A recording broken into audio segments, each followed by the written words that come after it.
আসসালামু আলাইকুম বন্ধুরা, সবাই কেমন আছেন? আশা করি আল্লাহর রহমতে ভালো আছেন। আবার আপনাদের সামনে নিয়ে আসলাম বন্ধুরা খুবই মজাদার সুস্বাদু সজনে ডাঁটা দিয়ে রুই মাছ রান্নার রেসিপি। বন্ধুরা সম্পূর্ণ ভিডিওটা দেখলে অবশ্যই ভালো লাগবে।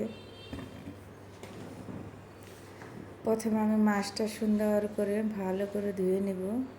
মাছটা সুন্দর করে ধুয়ে নিয়ে তারপরে বন্ধুরা আমি এটা কেটে নেব, পিস পিস করে অপকমারে কেটে নিয়েছি। বন্ধুরা এখন আমি রান্না করব। দিয়ে দিলাম বন্ধু আমি তেলটা দিয়ে পেঁয়াজ কুচি দিয়ে দিলাম। পেঁয়াজ কুচি দিয়ে সুন্দর করে একটু নেড়ে চেড়ে ভেজে নিব। আবার আমি সুন্দর করে ভেজে নেব। যে আমার পেঁয়াজটা ভাজা হয়ে গেছে বন্ধুরা। এখন আমি দিয়ে দেবো জিরা বাটা, আদা বাটা, কাঁচামরিচ বাটা, ধনিয়ার গুঁড়া, মরিচের গুঁড়া, সজের গুঁড়া দিয়ে সুন্দর করে ভালো করে নেড়ে চেড়ে নেব বন্ধুরা। দিয়ে দেবো লবণ, স্বাদ মতো। লবণটা দিয়ে আমি ঢাকনাতে ঢেকে রেখে দেবো 10 মিনিটের জন্য। বন্ধুরা দেখো মশলাটা কি কালার হয়েছে, কষানিটা কি লাগতেছে, মানে মশলাটার ভিতর থেকে একটা যে কি ঘ্রাণ আসতেছে। বন্ধুরা আমার মাছ কষানোটা হয়ে গেছে। মাছটা দিয়ে ভালো করে নেড়ে চেড়ে কষিয়ে নেব।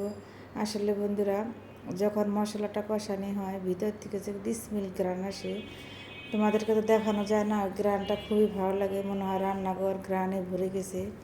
সুঘ্রাণ আসে একটা, মানে মশলার ঘ্রাণ, তরকারি একটা যে কি ঘ্রাণ। বন্ধুরা দেখো মশলাটা কি কালার হয়েছে, কষানিটা মাংসটার মতো হয়ে গেছে একদম।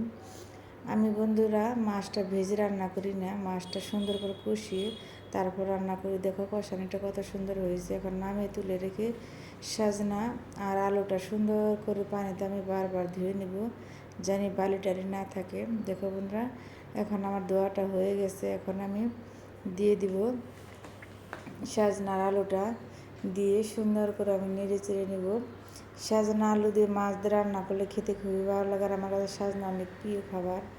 সাজনা আমি সব কিছুতে ভালো লাগে, ডাউলের মধ্যে, শুটকির মধ্যে বা বড় মাছের মধ্যে খেতে খুবই ভালো লাগে। ঢাকনাতে রেখে রেখে দিই 10 মিনিটের জন্য। আবার আমি সুন্দর করে নেড়ে চেড়ে ঢেকে দিব, যেন নিচের নেগে না যায়। নেড়ে চেড়ে দিয়ে সুন্দর করে আমি বন্ধুরা দিয়ে দিব পরিমাণ মতো পানি। পানিটা দিয়ে ঝুলের জন্য পানি দিয়ে দেবো। পানিটা দিয়ে আমি আবার অন্য সুন্দর করে মশলাটা যেন ঢুকে সব সবজির উপরে ঢাকনাটা ঢেকে রেখে দিব 5 মিনিটের জন্য। দেখো বন্ধুরা যে তরকারিটা বলক হয়ে গেছে। তরকারিটা মানে ঝোলটা ঘন হয়ে আসবে আর ভিতর থেকে সুন্দর একটা সুঘ্রাণ হবে।